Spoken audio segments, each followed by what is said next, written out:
Where are the YouTube downloaded videos are saved? Hello everyone, this is Max. Welcome back to another tutorial video. So let's start without wasting any time. Also make sure to watch this video till the end.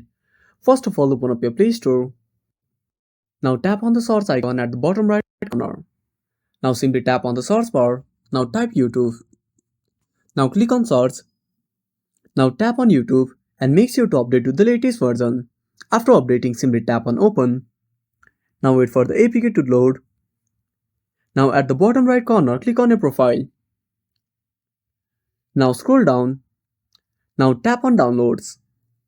So the videos you downloaded will be displayed here. If you don't find your download videos, go back to the home screen. Now open up settings on your device. Now scroll down and click on apps. Tap on app management. Now scroll down and find YouTube. Now tap on YouTube, click on force stop. Now tap on storage usage and tap on clear cache. I hope this should fix the issue. So that's it. Thanks for watching. Make sure to subscribe our channel and hit the bell icon. See you in the next video.